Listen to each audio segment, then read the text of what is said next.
Gocek Bung Toel kali ini akan bicara soal hal-hal yang terjadi non teknis di sepak bola, menyangkut klinik maupun tahayul.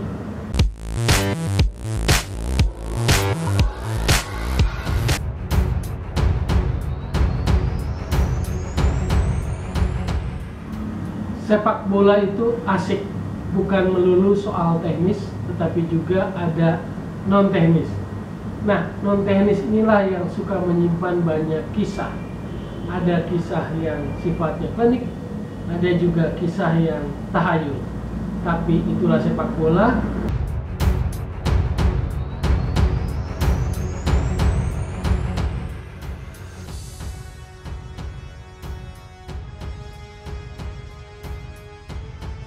Kisah klinik sepak bola bukan cuma milik Afrika. Klinik sepak bola juga terjadi di Amerika Latin, Amerika Selatan.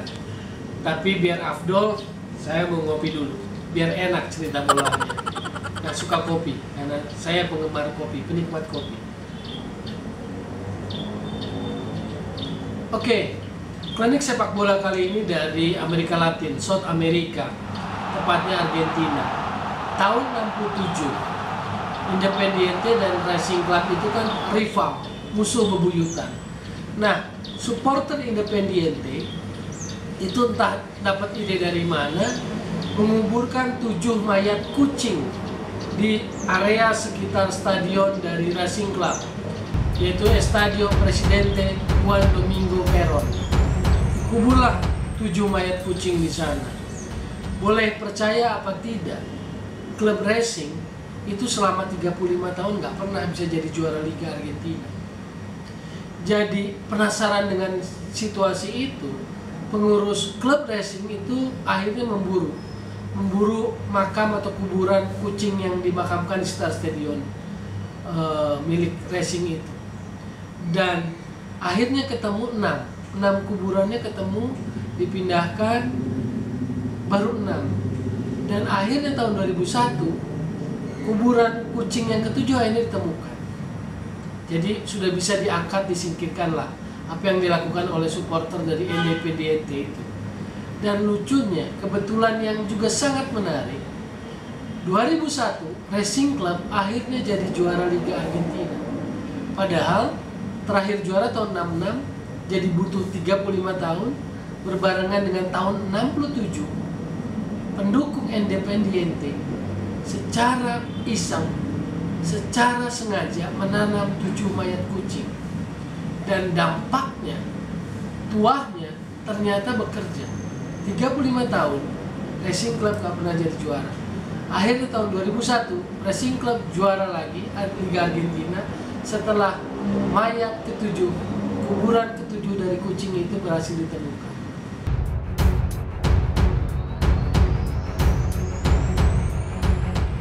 Selain klinik di sepak bola juga dikenal yang namanya superstitious mind. Jadi pikiran-pikiran tahyul lah, ritual yang tersugesti diyakini oleh beberapa pemain. Misalnya kejadian di Piala Dunia 82, ketika itu kan Jerman sangat menonjol, sangat impresif. Salah satu penyerang Jerman, Horst Rubesch waktu itu. Jadi kalau yang paham tahun 80-an, ada salah satu penyerang Jerman namanya Horst Rubesch. Horst Rubesch ini punya pengalaman unik sepanjang Piala Dunia 82. Ketika itu terjadi di Spanyol kan Piala Dunianya. Jadi kalau dia masuk ruang ganti stadion tempat pertandingan dan di loker itu dia menemukan gambar orang suci, itu biasanya Jerman menang. Waktu itu Jerman Barat. Nah, misalnya waktu lawan Chile, pertandingan kedua di penyisihan, Jerman Barat, Horst Rubesch masuk ruang ganti. Di lokernya kamar gantinya dia menemukan gambar orang suci dan menang hasilnya. Lawan Chile 4-1. Pertandingan berikutnya, hal yang sama juga dialami oleh Horst Rubesch. Di lokernya dia menemukan gambar orang suci dan menang Jerman Barat 1-0 dari Austria. Satu-satunya gol diciptakan oleh Horst Rubesch. Nah, yang menarik waktu final, tentu karena punya pengalaman berulang dan hasilnya menang, Rubens berpikir dia ingin mendapati gambar orang suci juga saat dia memasuki kamar ganti. Jadi waktu itu final Jerman Barat lawan Italia. Waktu masuk kamar ganti, harapannya waktu buka locker dia melihat gambar orang suci. Tapi saat itu dia nggak ketemu. Di lokernya nggak ada gambar orang suci. Dan kebetulan yang menariknya juga, Jerman Barat di final itu kalah 1-3 oleh Italia. Boleh percaya, boleh tidak. Itulah yang disebut dengan superstitious.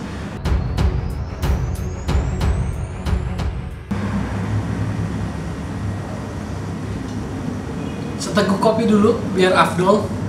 Kita beralih ke Prancis. Mantan pelatih tim nasional Prancis, Raymond Domenech, 2004-2010, itu punya kecenderungan kegemaran pada astronomi. Dia percaya pada rasi bintang pesepak bola. Jadi waktu memilih skuad timnasnya, dia kaitkan, dia sambungkan dengan rasi bintang dari pesepak bola, dari para pemain. Nah, Raymond Domenech ini nggak mau pasang pemain dengan rasi bintang Scorpio sebagai starter, sebagai line up utama. Robert Pires, Benoit Pedretti, itu udah pasti nggak akan jadi pilihan pertama buat Domenech gara-gara rasi bintangnya Scorpio. Nah, bukan itu aja. Domenech pun nggak akan pasang pemain bertahan jika bintangnya Leo. Jadi dia nggak akan pasang pemain back, pemain bertahan yang rasi bintangnya Leo. Contohnya Michael Silvestre, William Gallas, Gerd Ritchie, Sebastian Squillaci, Julien Escud. Itu adalah pemain-pemain bertahan Prancis yang kebetulan bintangnya Leo.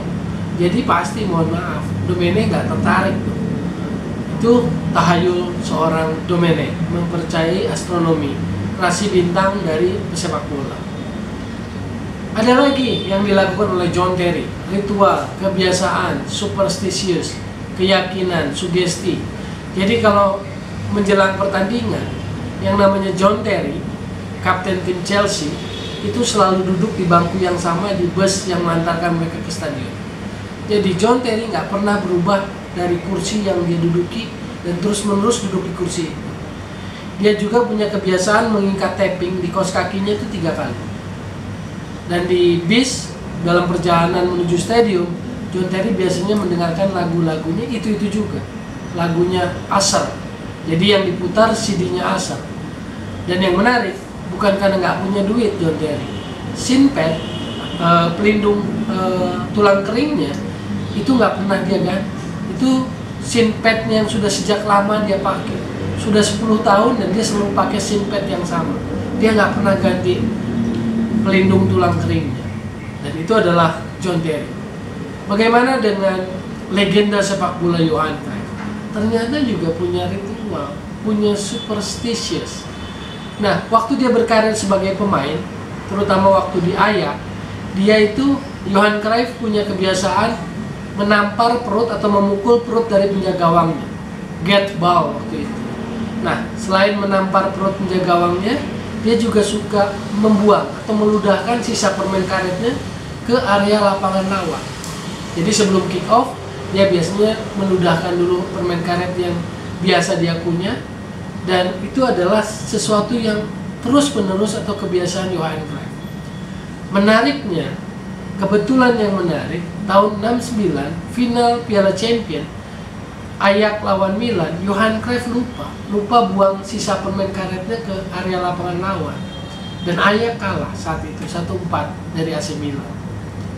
Soal superstitious yang lainnya juga, kalau ingat final Piala Dunia 98, Laurent Blanc, back dari Prancis, lalu mencium kepala pelontosnya Fabien Barthez. Jadi kiss of luck, jadi ciuman yang memberikan sebuah keberuntungan. Dan 98 Prancis jadi juara, dan itu menjadi sangat ikonik. Ritual superstitious dari seorang Laurent Blanc mencium kepala pelontosnya Fabien Barthez. Itu kisah-kisah non teknis dari sepak bola, klinik sepak bola, ritual sepak bola, tahayul di sepak bola. Boleh percaya, boleh tidak, itu sisi lain yang membuat sepak bola menarik, sepak bola asik. Pertanyaannya, di Indonesia seperti apa ya kisah-kisah ritual tahayul kliniknya? menarik sepertinya. Jadi untuk sementara kita jumpa lagi nanti di kisah-kisah menarik lainnya dari dinamika sepak bola, drama sepak bola, cerita-cerita sepak bola yang mungkin menambah wawasan kita, menginspirasi kita. Jadi tetap terus di Gocek Bung Toel.